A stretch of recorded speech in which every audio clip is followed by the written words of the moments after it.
Before I introduce them, I have a few quick notes. If you haven't yet picked up your pre-ordered book, or if you'd like to buy books, you can do that at the checkout at the end of the event. Thank you for your support and buying books with us. It's always a delight to have Edwin Hill here to moderate. Edwin is the Edgar and Agatha Award-nominated author of the standalone thrillers Who to Believe and The Secrets We Share, and Little Comfort, The Missing Ones, and Watch Her in the Hester Thursby series. Edwin lives in Roslindale, Massachusetts with his partner Michael and his favorite reviewer, their lab Edith Ann, who likes, you should follow that Edith Ann on Instagram, I love her, who likes Edwin's first drafts enough to eat them. His latest novel, What Happened Next, will publish in 2026. It is wonderful to welcome Nicholas Meyer to Brookline Booksmith. Nicholas is a celebrated screenwriter and director known for such films as Star Trek II, The Wrath of Khan, Time After Time, and The Day After. He is also the editor of several Watson manuscripts, including The 7% Solution, which spent 40 weeks on the New York Times bestseller list and earned an Oscar nomination for the film adaptation. Sherlock Holmes and the Real Thing is his seventh Sherlock tale. In that seventh Sherlock tale, in London in 1890-something, the great city is brought to a standstill by a series of blizzards, and Sherlock Holmes is bored to distraction. It would take a miracle to bring a case to the detective's door. What arrives is not promising. A landlady who complains her artist tenant is behind on rent. Not exactly the miracle for which Sherlock Holmes was hoping. But next thing you know, there are several corpses, and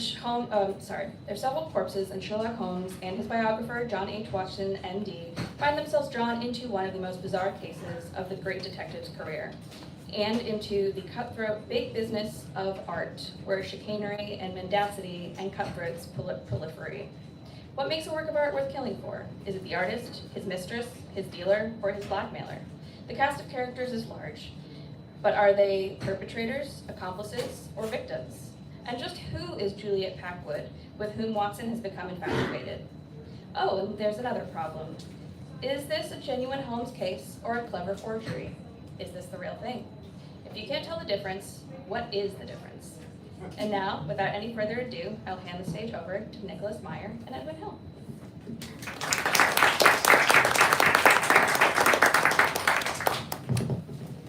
Well, welcome everyone. My name's Edwin Hill, and Nicholas and I were just getting to know each other in the green room, and he was regaling me with stories of writing about Sherlock Holmes, the 7 books that he's written, as well as some of the other just fantastic things that he's done creatively. It was really fun to hear about. So I am curious, going into your 7th novel about Sherlock Holmes, just talk to us a little bit about what was the spark for this story. Why did you want to tell this story in particular? The short answer was it was a 2-book deal.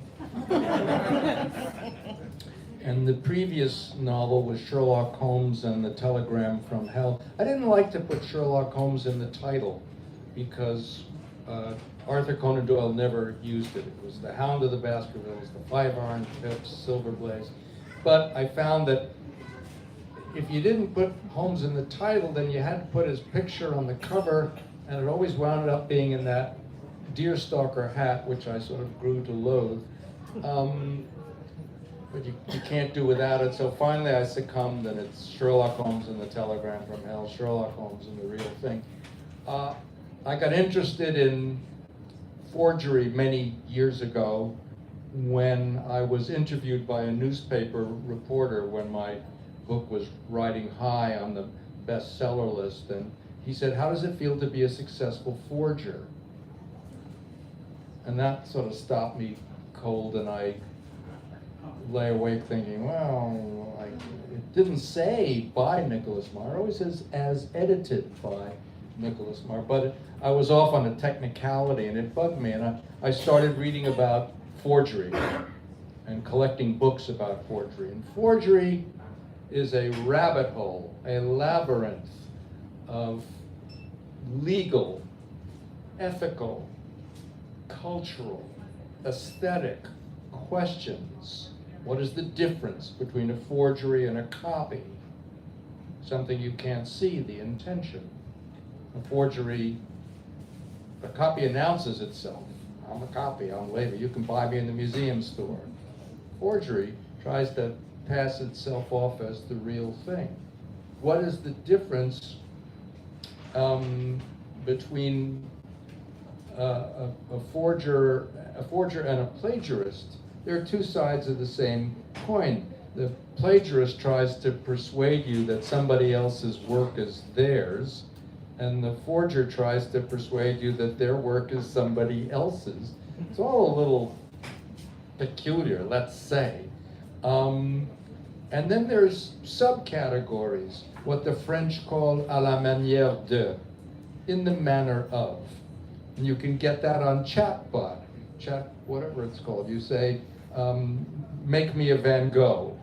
And they slap together something à la manière de. Then there's another category, the homage category, when Marcel Duchamp draws a mustache over the Mona Lisa. That's a kind of adding to it, a comment on it, and so forth. So I started reading about all this stuff, and you come across a lot of tantalizing, if not infuriating, questions.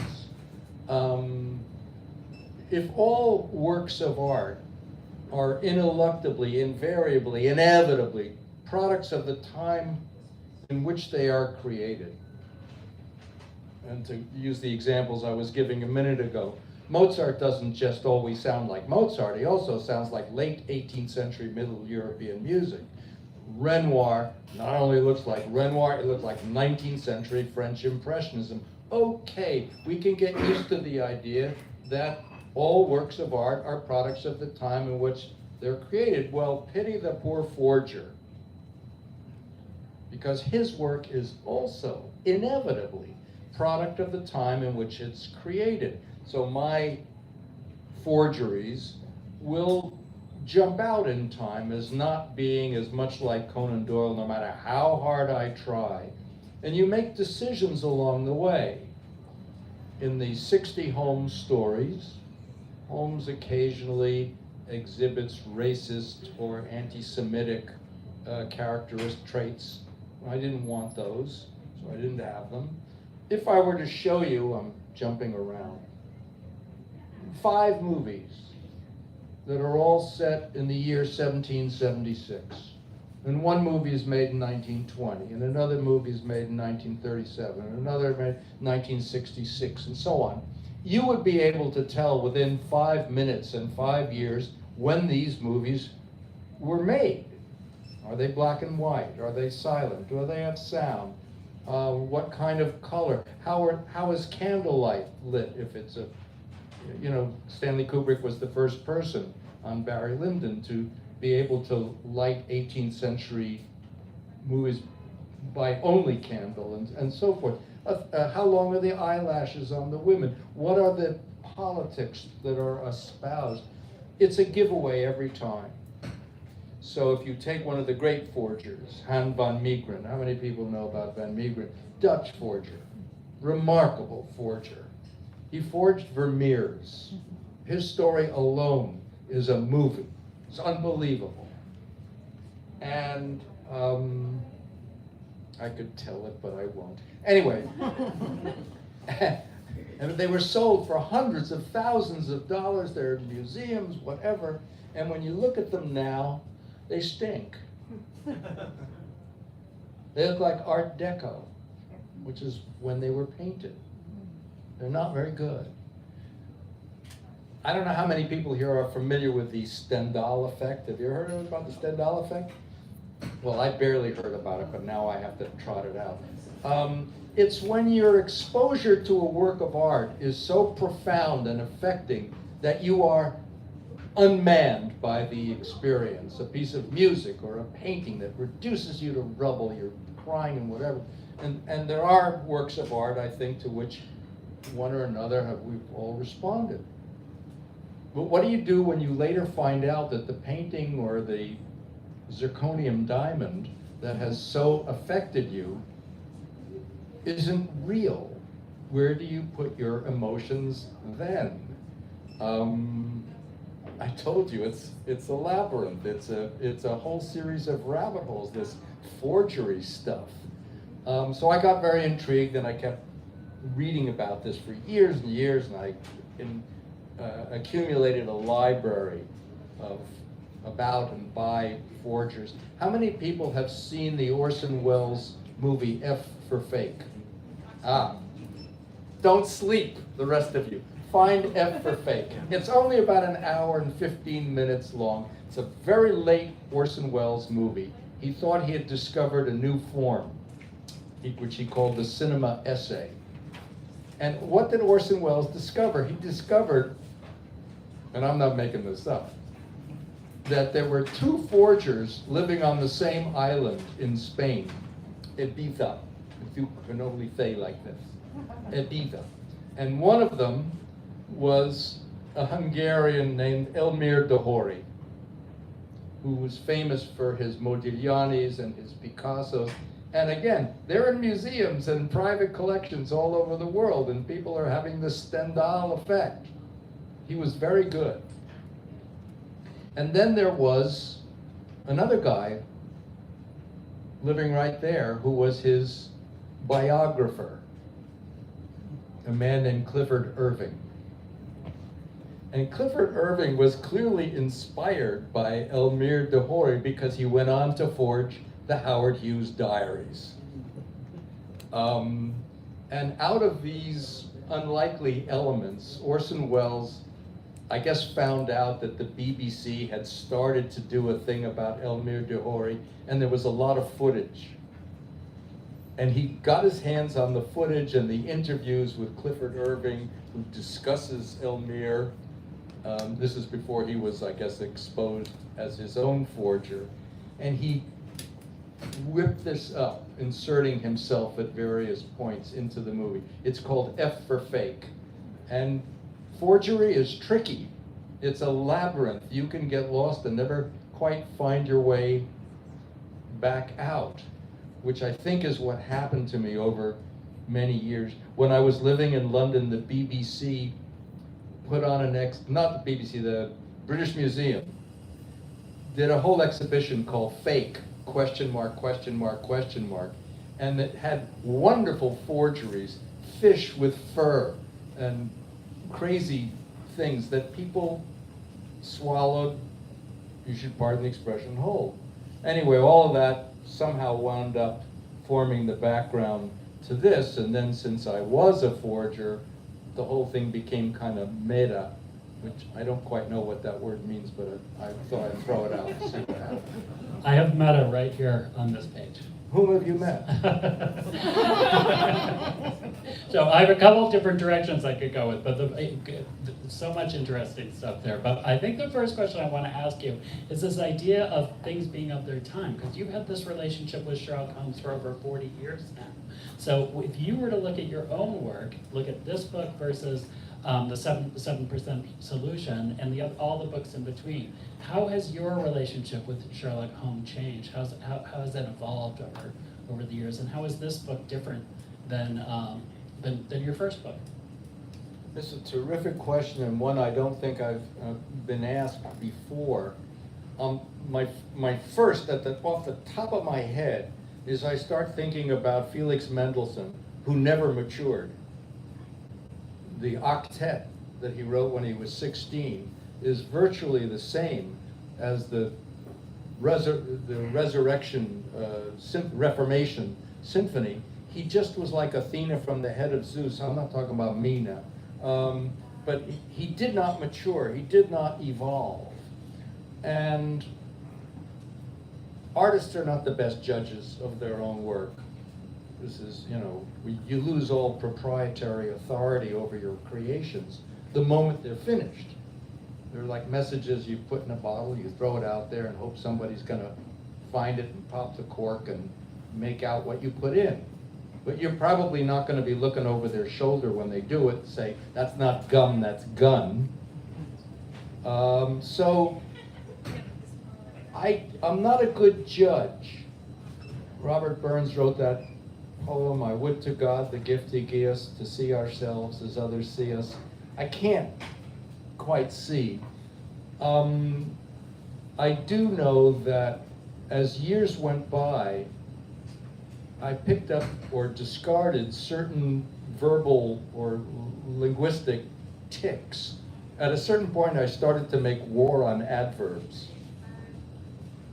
Because I heard a guy on NPR saying that you'll be a better writer. He said verbs do the heavy lifting, and I thought, wow, I wish somebody had told me that. The thing about Doyle is that Doyle writes very simply. It's like Tolstoy. He wanted people to understand, so it's very, very simple, because I'm 11 years old when I read it, I didn't have a problem. And in the beginning, I think I used a lot more Victorian locutions and big words, and and as time has gone on, I've tried to say, wait, keep it simple, don't show off, and things like that. So in that sense, this book is maybe more stripped down than the 7% solution. With the 7% solution, when I wrote it, and I was 27, something like that, I literally started copying from a Doyle manuscript, and then I just kept going. So I was really fanatic at that point, but I kept, ever since then, I keep wandering further and further afield, and I think now I'm trying to wander back. I suspect this is the last one, and the only reason I advance that notion is that of my 7 books, no 2 resemble each other. And I want to quit before it starts being a retread.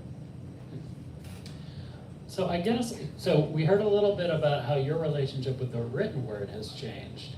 How, like, as you have stayed with these characters over these years, how's your relationship with your 2 protagonists? How has that changed? Do you see Holmes or Watson in a different way? I see them in a different way depending on how old they are. In the previous novel, which I also recommend everyone to buy and read it once, right after you've seen F for Fake, Sherlock Holmes and the Telegram from Hell, which is about the Zimmerman telegram, and that, for those of you unfamiliar, that's the telegram that brought America into World War I. In that novel, Holmes is 66 years old.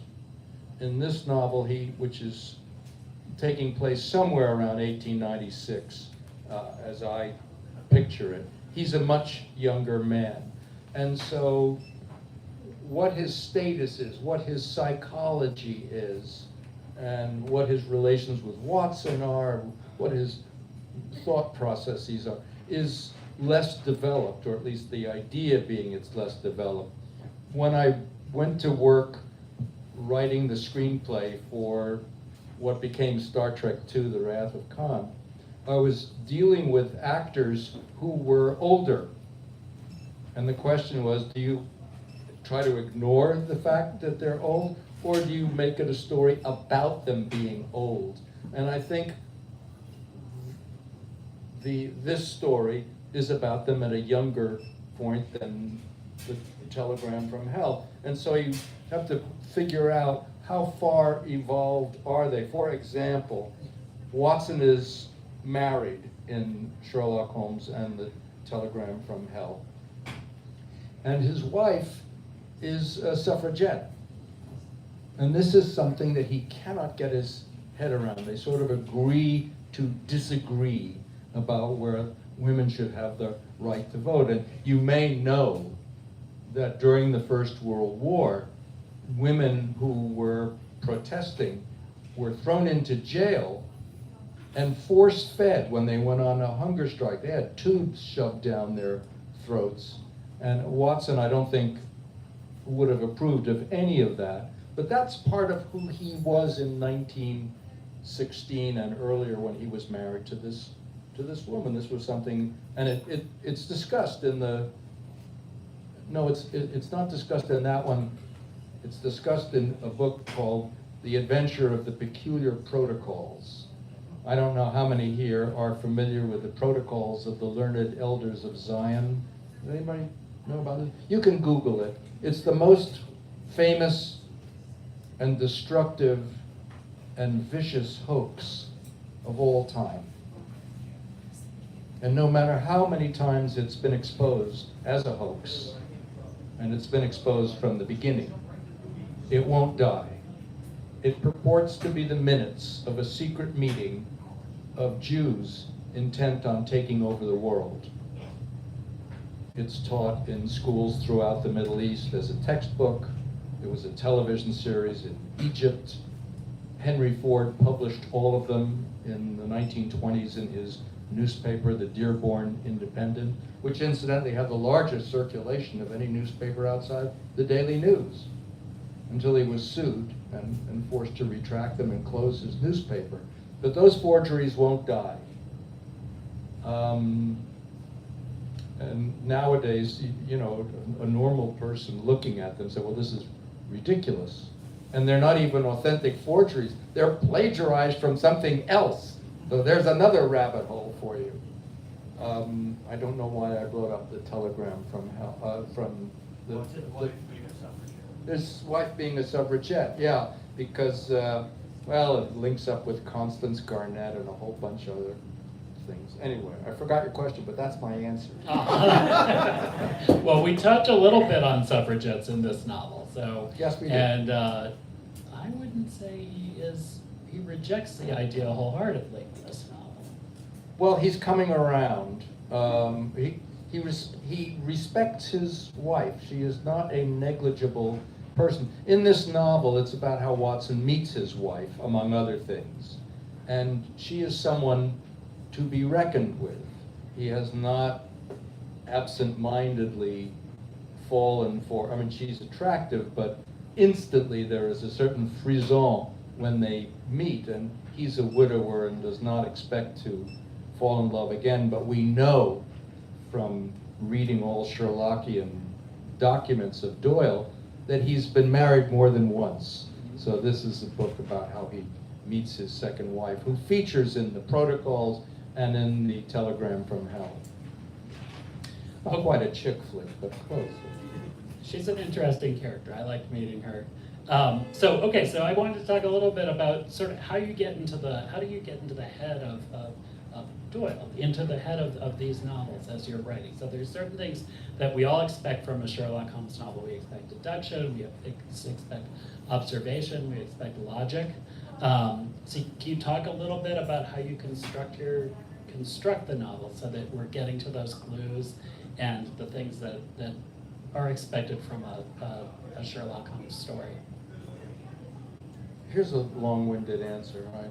As though the last one wasn't a long-winded answer. I think there are two basic methods of creativity. I think there's the Beethoven method and there's the Mozart method. Mozart liked to write while he was shooting pool.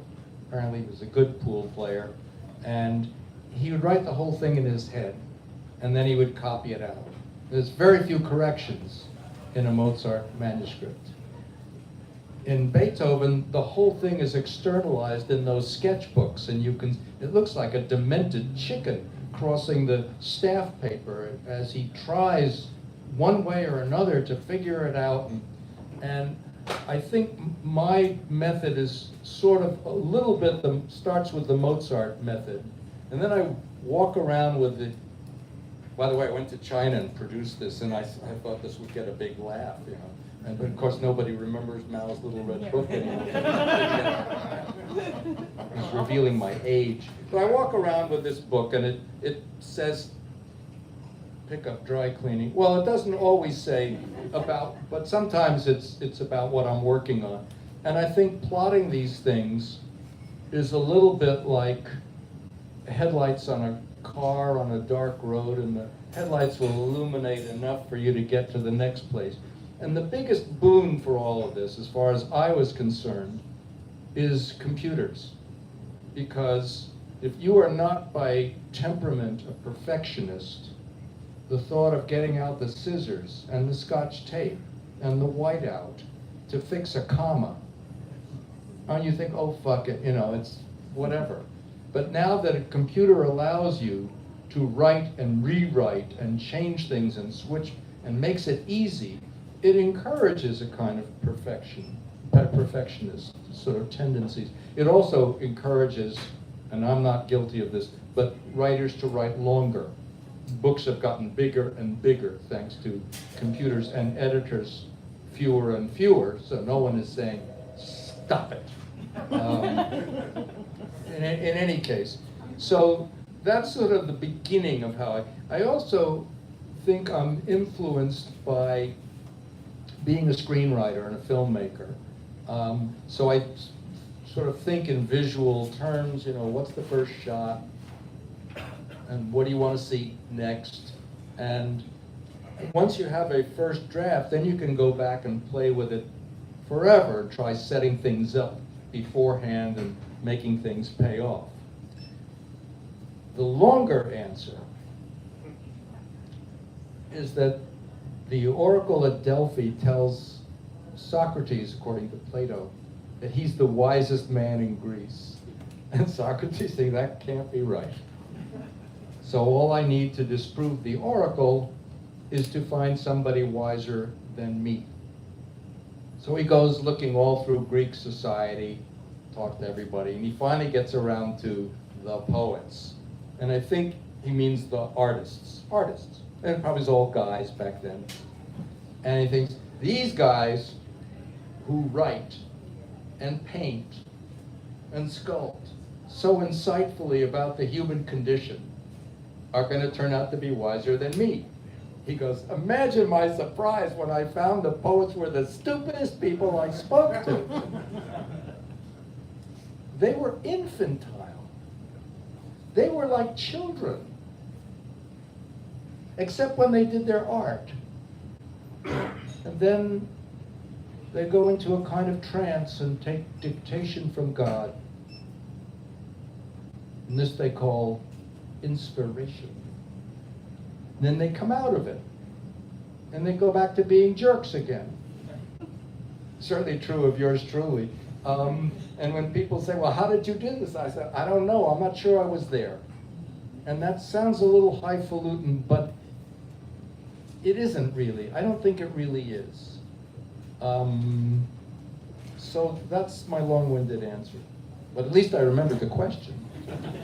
Well, I will say this, I think that you did a terrific job of laying down the clues in this in a way that the reader, that was both fair to the reader, which is part of the contract with the reader, and was really satisfying as I was discovering them, as I was reading them through. So if you had that inspiration, you went to that special place, find that special place again. And can you give me a little bit of it, please? Because I could use it right about now. Haven't you had the experience of looking up and it's hours later and you did something, and then now you can play with it and look at it and so on? But when my girlfriend says, how did you do this? I say, I don't know. It's not a real answer. And by the way, you know, writers are liars. That's why Plato didn't want us in the Republic, because we're liars. And when we can't think of the answer, we make up the answer. We make up an anecdote, something, you know, Gilbert says he got the idea for writing the Mikado when a Japanese sword that was hanging over his head on his desk dropped down and it almost decapitated him. I mean, we say, well, that's a really good story. I like that story, but it doesn't explain how he wrote the Mikado. It's just another story. Well, so let me ask you this. So this is your seventh journey into this material, and you've been living with these characters for a long time. Is there anything that you discovered about Holmes or Watson in writing this novel that really surprised you? Gee, at this point, off the top of my head, and I'm a slow thinker. If I talk fast, I'm probably playing a tape. So this is am I surprised by things? I figure I have known these people since I'm 11 years old, one way or another. And I think when I wrote the 7% solution, it was in a burst of egomania that I and I alone, because I never liked any imitations. I hated all the movies. I hated Basil Rathbone and Nigel Bruce, because I could never figure out why a genius hangs out with a jerk, which is how he was played. And I never believed that Watson was the author of the case histories. Holmes is very vain, I got that. He wants the admiration of a normal person, not a foolish person or a fool. So how could I look at Nigel Bruce? And then there's the question, of course, is who is your favorite Sherlock Holmes? And it made me think of when the Lone Ranger, I was told this story. The Lone Ranger went on tour with a Wild West show at different theaters, and they did rope tricks and other stuff. And at the end of the show, he unmasked. And it was always a disaster. That ain't him. Because everybody knows who's really behind the mask. Everybody, no, we're behind the mask. We're the Lone Ranger. We're Hamlet. We're Holmes. And so it's very hard for me to lift the Holmes my 11-year self read on the page. And yeah, would it be interesting to see Peter O'Toole or Daniel Day-Lewis or something? Sure it would. And maybe there are certain Holmes people that are actors that we have as our personal favorites. I liked Peter Cushing in that Hammer Hound of the Baskervilles. I thought, and I liked, was it Andre Morel as Watson? I thought he was a good, no-nonsense, believable Watson. I liked Edward Hardwicke as Watson, and I liked Martin Freeman and Benedict Cumberbatch first 2 seasons. I thought they were great. Nice. I think I ran out here. You're out of battery? No, I'm out of answer. Oh, okay. Okay, so one of my favorite quotes from the book, it came late, but it doesn't give anything away, but I'm going to read it anyway. So it says, all art of any kind requires a frame, Watson. I need to put the exclamation points in. All art of any kind requires a frame, Watson. A frame defines the limit of the artist's effort and effect. A book, even an epic such as the Iliad, which would seem to encompass all life, is nonetheless limited by its covers. Those covers define the extent of the poem as a frame acknowledging the extent of what is depicted within. So I found that such an interesting metaphor, and I love to think about it in terms of your work and how it works within the framework of Doyle's work. So you took Doyle's work and you extended the frame by adding these 7 new novels to it. So how do you see that frame of Sherlock and Doyle's work continuing now? It's a very complicated question for me, because I don't think I'm good at complicated thoughts. Doyle had a very complicated relationship with Holmes, which some of you may know. There are artists who feel they are wrongly appreciated for what they've done. Arthur Sullivan, who was the shining white hope of English music, the English Mendelssohn, thought, but I'm famous for these silly operettas that I do with Gilbert, and not for my grand opera Ivanhoe, which we know is so often performed. And Doyle put a lot of effort into his historical novels, his Regency boxing romance, Rodney Stone, Micah Clarke, and of course his science fiction, The Lost World, dinosaurs on a plateau in South America, and his masterpiece, The White Company, his medieval swashbuckler.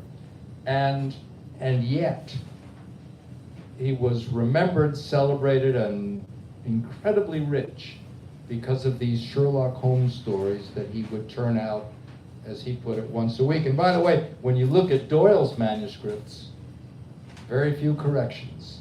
It's like Mozart. He's just still, just ready-made. And he said he takes my mind from better things. He might have said he takes my readers' minds from better things as well. And he kept trying to kill him off. And the first time he tried to do it, he couldn't do it because his mommy said no. And he was very much under the thumb of his mother, who was known as the Ma'am. And then the next time he did it, he threw him off a waterfall in Switzerland, which would seem pretty final. But he didn't produce a body, which suggests to me that somewhere in the back of his mind he thought, hang on, I may need him again. And then the question is, why? And he has a curious relationship with Sherlock Holmes. Holmes tells Watson that he is descended from the sister of the French artist Horace Vernet. But he's a fictitious character. He's not descended from anybody. But Doyle is descended from the sister of Vernet. So already they're kind of kissing cousins. Next, we learn they bank at the same bank. Next, we learn that they're offered knighthoods in the same year. Doyle wanted to turn his knighthood down. He felt it would make him an establishment patsy or something. But his mother insisted that he accept. He didn't want to offend the queen or something. Sherlock, about whose mother we never hear a fucking word, turns his down without a backward glance. So we begin to see that Holmes is a kind of avatar for Doyle. And by the way, Doyle was not only dominated by his mother, but he had two wives in succession. So there was a lot of women in his life.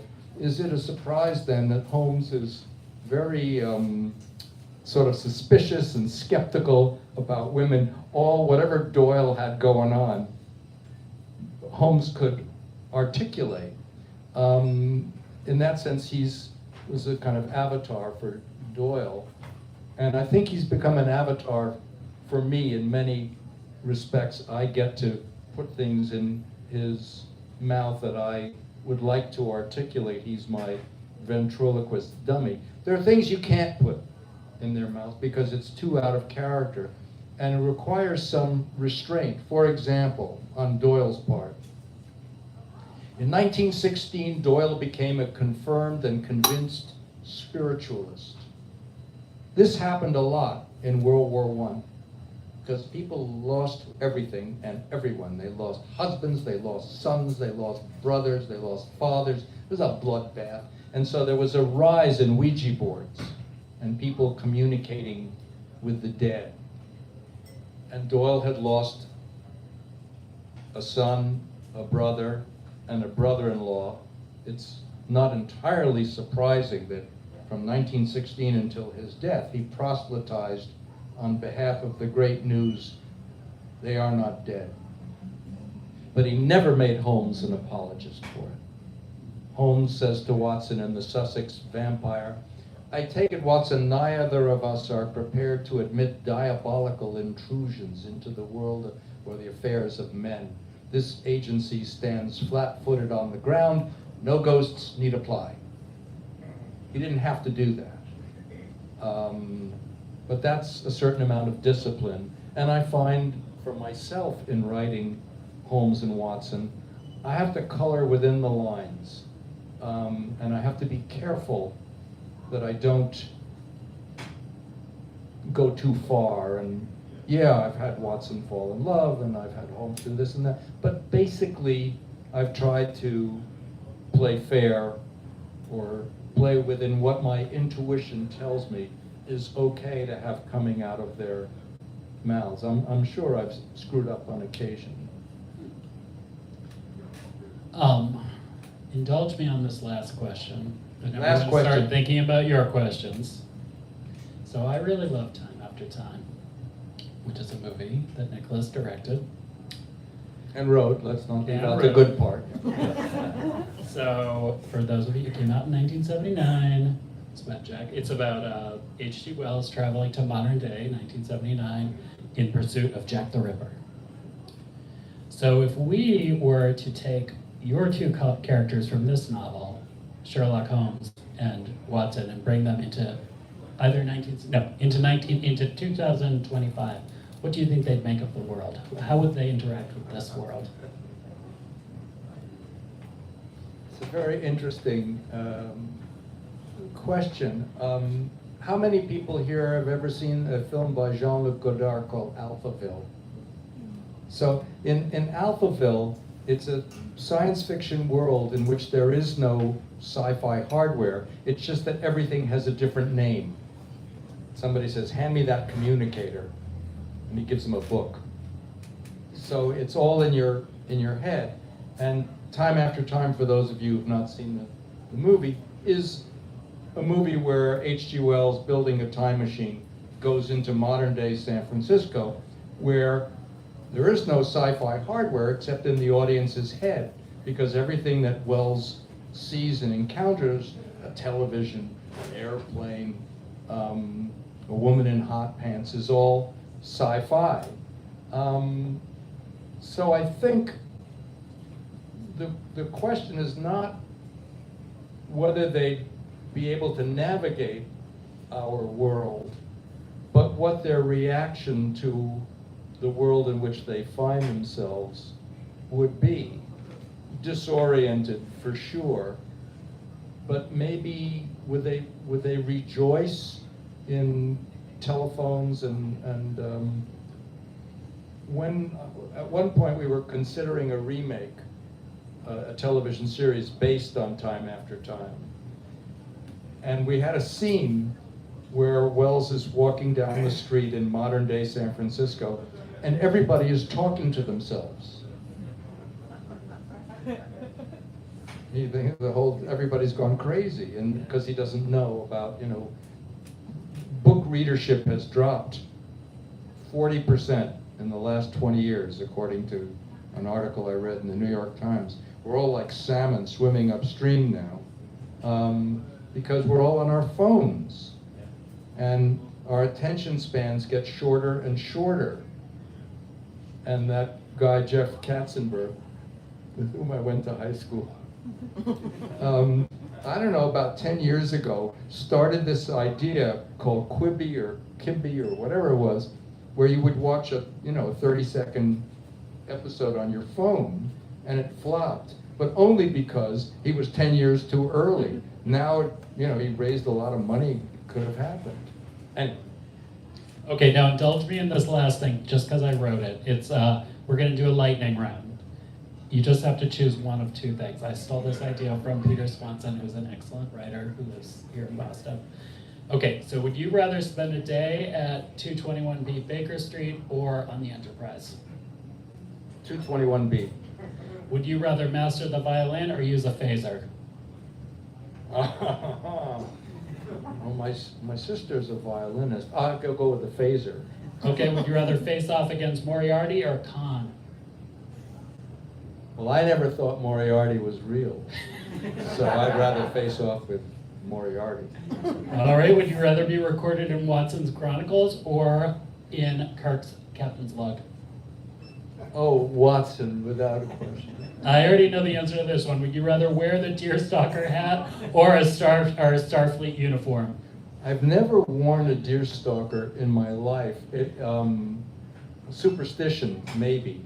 But I will tell you, little story will end on this, I think. There's one more. Everybody who, do the last one and then I'll go back to mine. Would you rather have Holmes' power of deduction or Spock's ability to mind meld?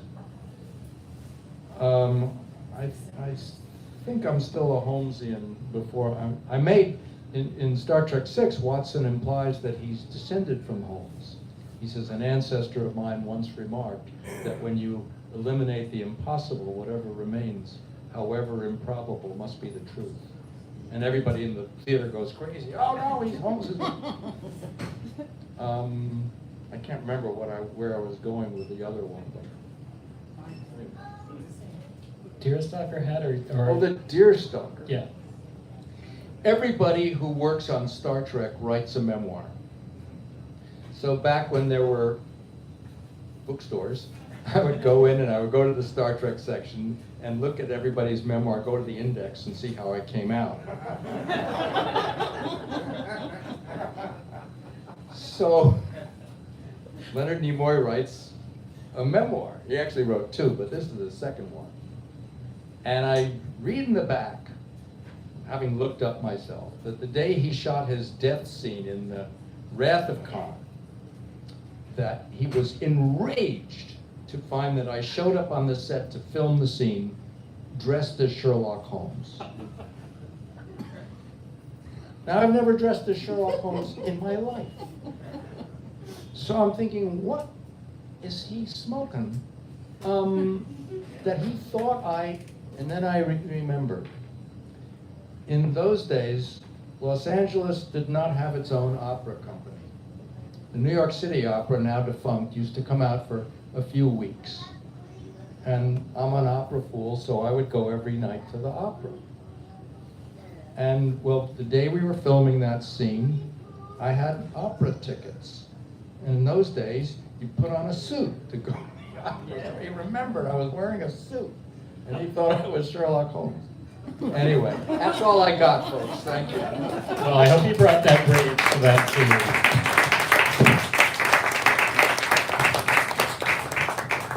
All right, questions? Yes. In the 7% solution, one of my favorite lines is from Holmes, when he says something like, "You see, but you don't observe." I love that line. I'm curious if you want to. It's not my line, it's Doyle's. It's Doyle's line. Yeah, and I think it's actually, I got it backwards. I was a kid. It's you observe, but you don't see. But either way, you get the gist of what he's trying to say. And I think I use it in every one of the books, whether I get it in the right order or not. It doesn't seem to make much difference. But it's not my line. Oh, okay. But maybe if you want to share anything about the philosophy of that line. Arthur Conan Doyle was a doctor. And he trained at the University of Edinburgh. And he worked in the clinic of a doctor named Joseph Bell. And Joseph Bell was part of the big inspiration for Holmes, because a patient would come in and Bell would look at him and say, you're a sergeant, recently retired, Royal Marines, formerly stationed in Barbados. Yeah. And everybody goes, how did you know that? He goes, well, you have a tattoo on your wrist, so you're military man, but you're wearing your hat indoors. Non-coms do that. You have your handkerchief on your sleeve. That means you're a sergeant, whatever. And then he would say, and what is your complaint? Elephantiasis. Where can a man from the Navy contract elephantiasis? Barbados.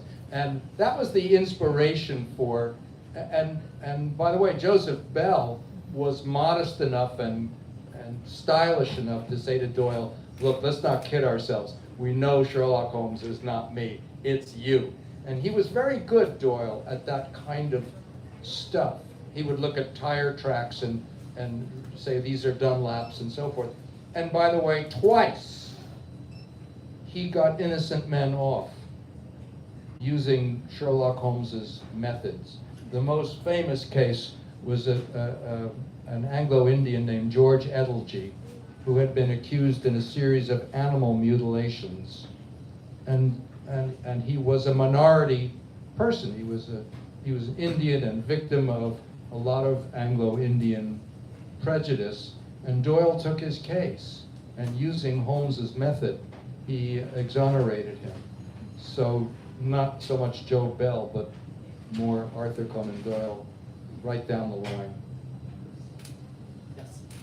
I also watched the 7% Solution recently, and was really enjoyed, was interested in how many revisions you made in Sherlock Holmes' background, mostly making Moriarty fictional, or not a supervillain in the way he's portrayed in books.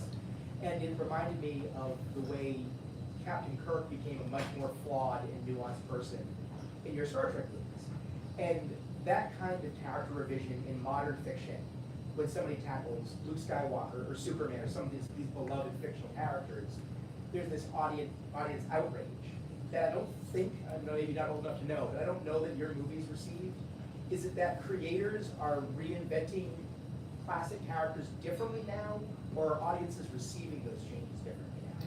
Well, I think it's probably a mixture of both. I think the reality is that artists are generally ahead of the curve. Things come out and people are, when the Sacre de Printemps premiered, people were outraged. Woman yelled down, I've never been so insulted in my life. And then 25 years later, it's the soundtrack to Fantasia, and no one gives a shit. It's dinosaurs fighting. And so I was pilloried when the 7% solution came out for depicting Holmes as a cocaine addict. But Doyle depicted him as an addict first. It was in the Sign of the Four. He uses a 7% solution of cocaine. And people were very upset, and they made long arguments before the book was ever published about he wasn't really, he was kidding a gullible Watson, blah, blah, blah, blah, blah. And my answer to that, which I delivered just as impassioned then as I do now, is you're confusing heroes with gods. If a man jumps into a torrent to save a drowning child, we can probably agree that he performs an heroic act.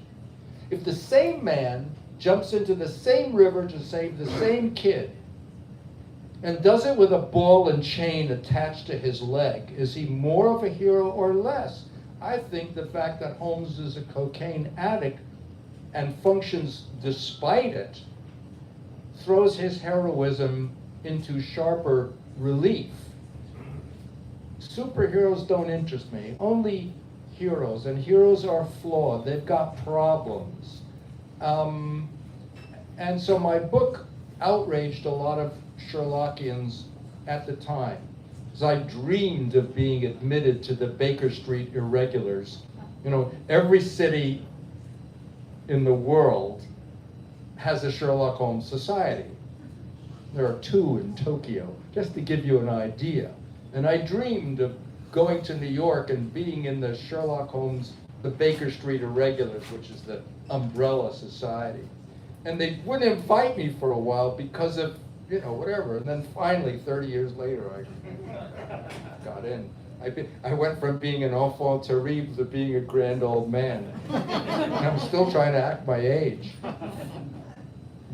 Other question? Yes. Why are we so fascinated by mysteries? I'll tell you why. Please do.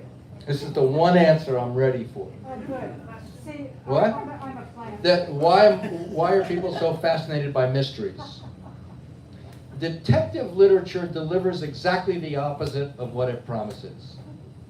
It promises things, chills and murder and mayhem, and the body is splayed at an unnatural angle, and the head has been bashed in by a blunt force wielded by person or persons unknown. And we like to curl up with this stuff. We curl up with a good mystery. We take the mystery to bed. How the hell does that work? It works because life makes no sense. Life is a random proposition. You slip in an open manhole cover and you die. You get struck by lightning. You get a fatal disease. It's all random, arbitrary, and senseless. But in detective fiction, it all adds up. It's very reassuring. 9 times out of 10, oh yes, Oedipus, the guy you were looking for, that's you. And by the way, Oedipus doesn't kill himself. Tragedy doesn't mean like totally sad, totally depressing. His mommy can't live with the truth. Jocasta kills herself. But Oedipus puts out his eyes so that he may see better, and chooses to go on living, having learned that he was right, man is the measure of all things, not because he can defy his fate, but because he can endure it, which is what we all have to do.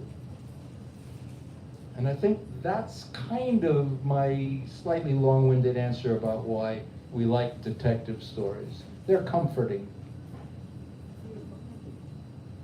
Maybe that's it. Sorry. My 2 favorite things in the world, 2 favorite creations are Time After Time and the 7% Solution. Oh, thank you. I have watched it a million times, I've read it a million times, and they each have such special elements. Even when Malcolm McDowell feels the plastic in the McDonald's, and you can understand everything that's going through his mind when he doesn't say a word. Or when, in the near end, when Jack the Ripper says, "I found my place here," because he's seen so much violence. And it really brings tears to your eyes. How do you get to that zone of inspiration? Like you were telling Edwin about how you weren't really there, it just came out. Do you remember the dominoes that fell for time after time, or the domino that fell on your head, tipped it all over for either of those works? Well, I can give you anecdotal answers, which probably won't satisfy. Time after time was not my idea. My specialty is not ideas. My specialty is recognizing other people's ideas and learning what to do with them. I think. That's my interpretation.